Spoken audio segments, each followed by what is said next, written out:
I used to go back after I graduated because I was doing a year and a half of ER work in the labs, enhanced oil recovery. But since then, I think I've only been back like a few times tops, just to take some walks, reminisce some memories, or maybe show a girlfriend around.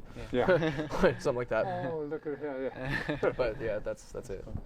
Yeah. Welcome to a reasonably spontaneous conversation, part 1, because I'm going to get a chance to have 2 conversations, and that you're welcome to join in on. And this is Tarek Zaher. That's good. Say it again. Tarek Zaher. That's Tarek Zaher. And Brian Foster Allen, my 2 friends. And we're talking about the one of the things that I want to talk about is that being men in the 21st century. For 10,000 years, we have had private property when we came up with that concept. And then suddenly the divine feminine was subsumed and the masculine took the lead. Strive, drive, go out there, conquer lands, make, control, all that.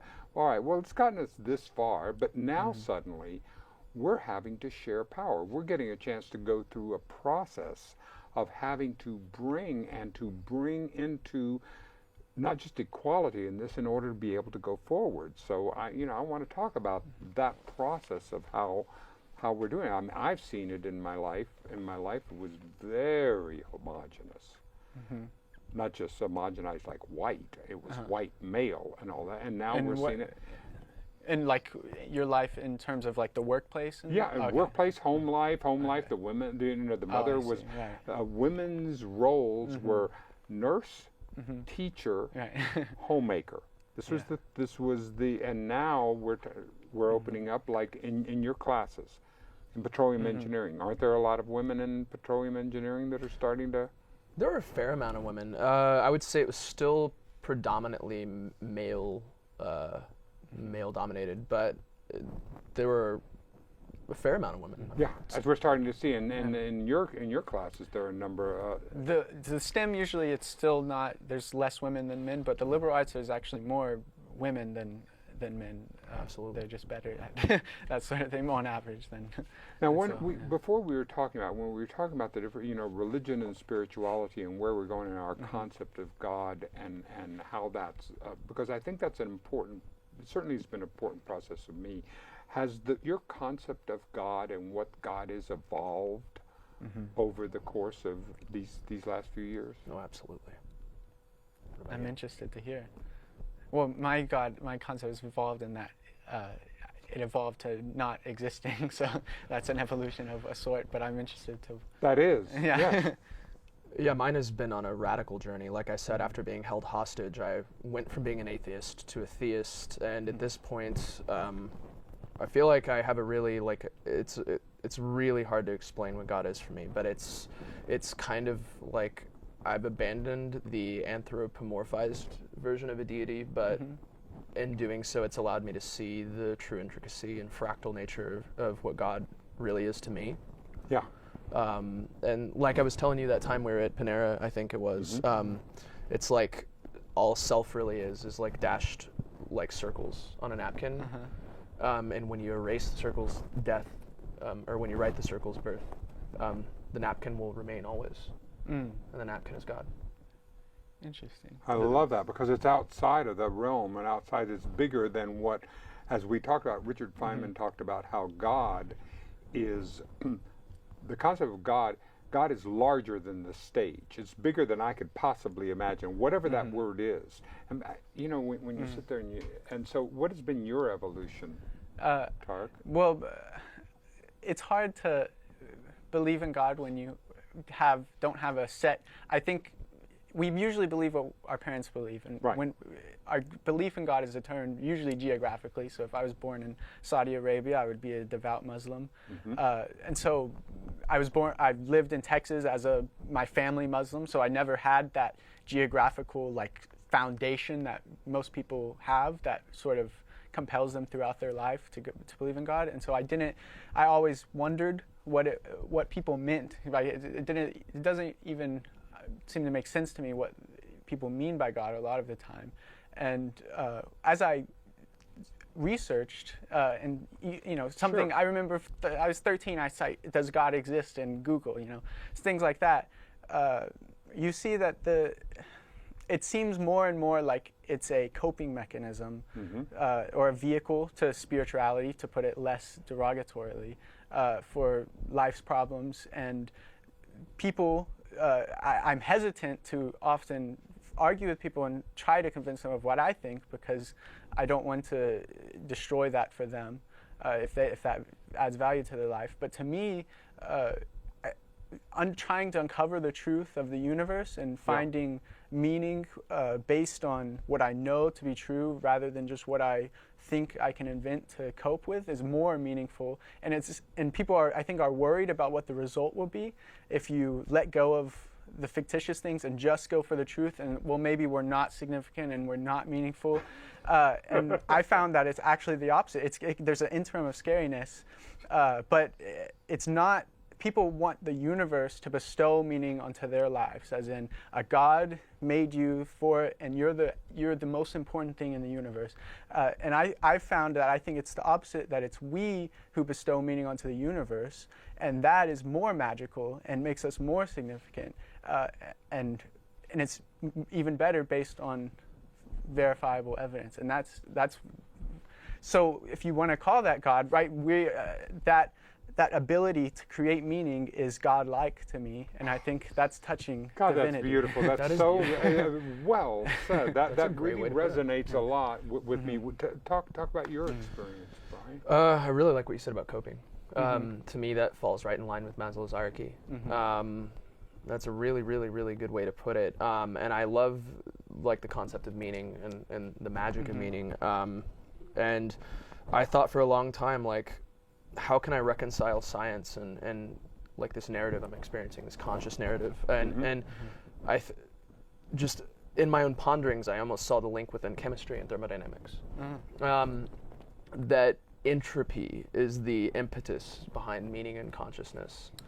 And essentially what it does is it drives us to a sense of purpose, like our narratives, the things we create, the things we tell ourselves, like our sense of self and our sense of identity, gives us a purpose. So it's okay, well, I want to do music, or I want to drive to the store and get these things. Well, now I'm going to operate a vehicle which involves combustion reactions, inefficient combustion reactions that are breaking chemical bonds inefficiently, that are always increasing entropy in an irreversible way. Right. Or when we're in World War II, fighting the Nazis, okay, well, we got to stop these horrific things. Well, now we're going to split atoms to do so.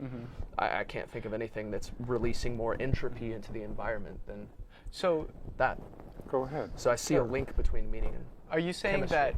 that it's analogous, the combustion in the car and our thoughts and beliefs of acting change, or are you saying that our consciousness and our desire to do certain things, like drive to the store, is the universe enacting entropy? Because if we do that, then the car will combust and do such things. Yes, I would say it's more like it kind of goes along with psychology too, and the components of the brain, the limbic system. Versus the neocortex. The neocortex is conscious, rational thought. Right. And then the limbic system and the things below it, like the brainstem, that's all your animal brain, from the very, very unconscious parts of you to the subconscious and things like that. And the neocortex is constantly trying to regulate the animal side. And so really that's why we have a lot of unconscious biases and stuff, is and we have these narratives is because it's all about the things we tell ourselves, and we have masked intentions and motivations for a lot of things. And now the neocortex this is in front, right? The anterior cingulate, is that where that is? This is the front part, right? I believe so. And this is the later developing, as opposed to the earlier. So this is really fresh. This is new stuff. Right. This is stuff we're exploring. We're getting a chance to play here, and to learn and to be part of how we can use this, and maybe. Because I was thinking about this from a mathematical point of view, all right? Because when Einstein started using the kinds of geometry and in order to be able to, tensors and all the things that he did in order to be able to create the theory of relativity and special relativity, he wasn't a great mathematician, but he had friends. who yes. and so you ended up getting this math. Well, now what if there were a level of mathematics that in a variable had a subjective variable. Not just an objective variable. There isn't just but a subjective variable that merely viewing something changes it. So that's the subjective. I mean, we know that at the quantum level, right? I mean, how the hell does that happen? What does it happen? I mean, it collapses either a particle or a wave, depending upon how I look at it. What the hell is that? How does it know? There's so there's that's where I'm thinking that observational aspect of it that changes and this is where I think we're learning this, and that's where consciousness is coming together. The universe is observing itself. We're just a part of it, and that self-interference of the universe is what's happening. A self-excited circuit. Anyway, yes, exactly. The universe observing itself, and that's what there's something about this, because when we talk about God, because I love using that term, because it's like how can we say I don't, your concept of God or whatever that would be when it's such a complex word. We're not even, are we even talking about the same thing when we use that same word? I don't believe in, what is it you don't believe in? It's much more complex than just saying, okay, well, there is a certain story, a particular story about God that this person uses. Okay, I can say I do not, that story is not a story that will help me and help me go through the day. But that helps that person. So how is that not just as valid to that person in the way they're doing it as my story is to me? I would agree, but there's some issue, right? For instance, if my story involves that you have to give me everything you own and be my slave, right? That works for me. Well, that is my story, and thank you, and so I'd like you to. And so you're absolutely right. And I think often, so a lot of the moral frameworks are built on stories of how the world was in the past and how we are in the present, our nature. Christianity, for instance, says these stories happen and we are inherently sinful from original sin, and we have to repent and try to absolve ourselves from that by doing, and then there's room for wiggle room, whatever you want to do. But some people that might disagree with that story, that is helpful. And some people might say that it is helpful for them when really it isn't. And I think certain aspects of focusing and wallowing in your own self-hatred can be extremely harmful. It has been so harmful to me. I mean, there is no question. That's a wallow place that does no good for me. It does not help. It is never. I mean, when you went through the trauma, when you had the physical trauma and you were held hostage during the time that when you were doing, did that help? Did coming to be able to heal from that and to be able to be in, to be able to have compassion, both for yourself and for the entire situation. Can you talk about that as a journey, Brien? It's been an insane journey. A lot of things happened in my life. It wasn't just that. Like, my dad was an alcoholic and drank himself to death. A lot of other things happened too. Being betrayed left and right by a lot of people that I was very vulnerable to. And so as a consequence, I developed a psychological condition, a personality disorder, borderline personality. Maybe you know about it, maybe not, but... share with us what you're willing. Oh, absolutely. Basically what happens is it all comes down to the regulation between the cortex and the lower parts of the brain, the limbic system and the brainstem.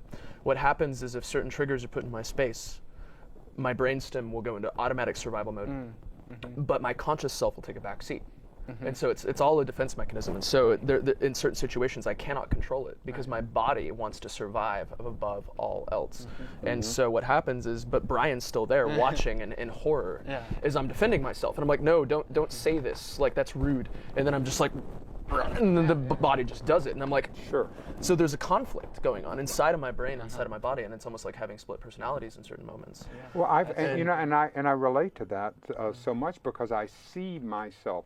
I have a thing with because I'm an actor, and I have a thing with Melissa, my wife, and I will find myself reacting to something. And then and I'll have a part of me that will go, Dennis, you're acting like an absolute ass. I can't believe, there'll be, and then finally that voice will get through to me, and I'll say, okay, wait a minute. Can I have another take at that? Can we do take 2 of this scene? And then I'll come back and I'll re-say what I wanted to say in a more compassionate way. And she's been so kind to be able to let me go through that so I can get past that self-judgment of having to react, of reacting like a total ass. It's not your fault. And then being able to go back around that and say, okay, well, let me say that in a more compassionate way that really expresses whatever it was that I was frustrated in. The fact that you're allowed a compassionate space is very rehabilitative, and it allows you to it's like physical therapy. Yes. It is totally. Exactly. And it's literally a physiological process, and like even psychopaths and sociopaths, it's more of a neurophysiological disease. Yeah. And it's like the shooter at UT had a brain tumor. It's not. It's less human evil, and it's more so literally a projection of the body processes.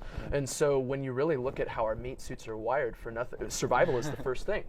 Because what happens when we survive? We increase entropy. So thermodynamics ultimately goes along with survival. So we're arguing with the laws of physics.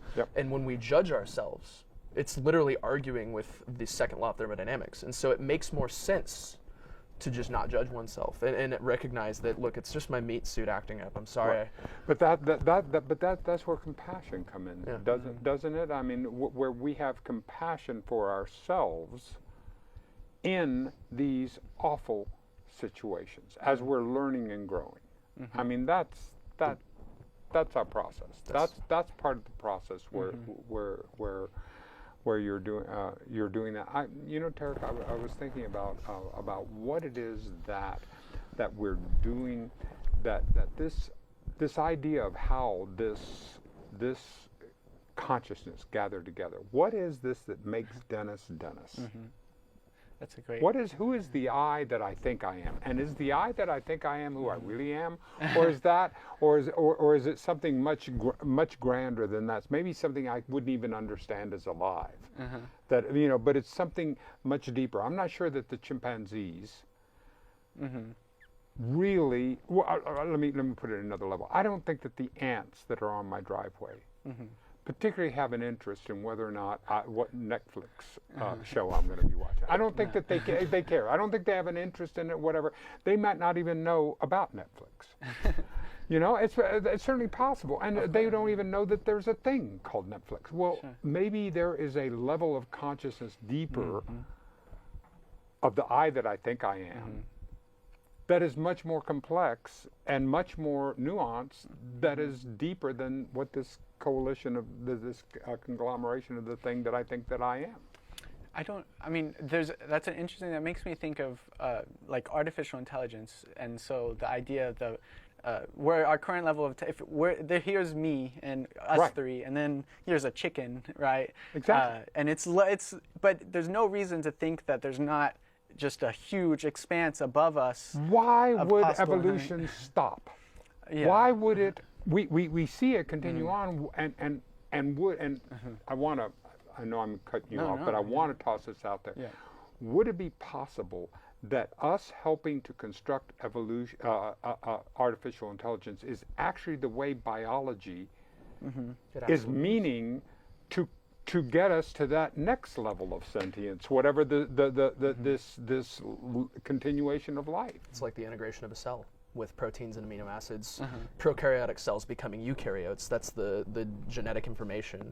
That's like the brain, and it's like the same thing happened with our bodies, and now the same thing's happening with the planet. Yeah. And it's like an integrated artificial intelligence, an integrated technology, the internet, and AI can actually help bring forth so much unconscious stuff and really help us like have superhuman cognition, essentially.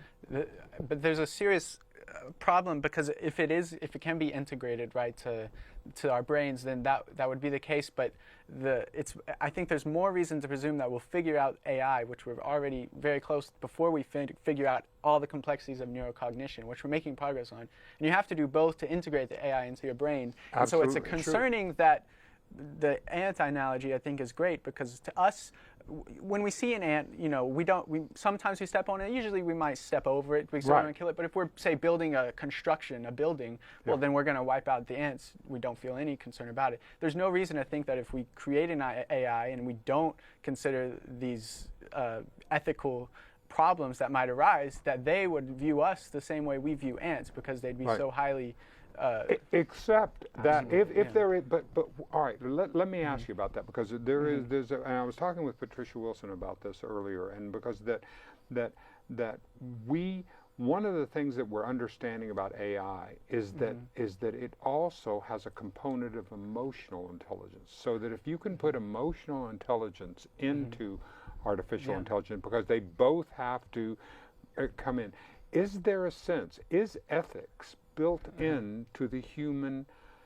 Is that the way that we naturally work? Is there or is there just a this pure thought, me first, not you, I win? That why wouldn't it also have some sense of why would it need to dominate? Why wouldn't it be holistic in a way that I couldn't understand, because it would understand the greater value of being holistic, that rather than saying me big, you small.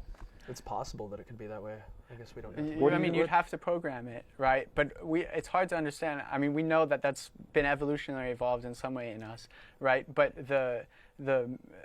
if it's a whole society of AIs, right? If the AI gets to where it can improve itself and build itself and build other AIs. It's already doing that. Google is learning every single day. How do we know that Wikipedia, at what point did Wikipedia become alive? Because it's being fed by volunteers. Every single day it's being fed and curated and worked through, and just like you see worker-bees working around how would we ever know? How would we know that it has not achieved consciousness? I think there's certain tests, like the Turing test, Turing that famously invented, which has its flaws, where if the computer can convince you, if you have a human and the computer, and it's like a chatbot, and the person can't tell the difference between the human and computer, then we just assume that the computer is intelligent, because that's our definition of intelligence. It has certain problems, and it's because things like Wikipedia and other things, you can just program raw. It's like if I was playing chess with you, right? And I had Garry Kasparov, the best, one of the best trainers, whispering in my ear every move to make. I wouldn't say that I'm good at chess, right? No. So in the same way, I don't think just because people are feeding Wikipedia information, you wouldn't say Wikipedia knows these things. Wikipedia. But that's what I'm saying is that if we expanded our definition of what alive is, what if being alive is bigger than what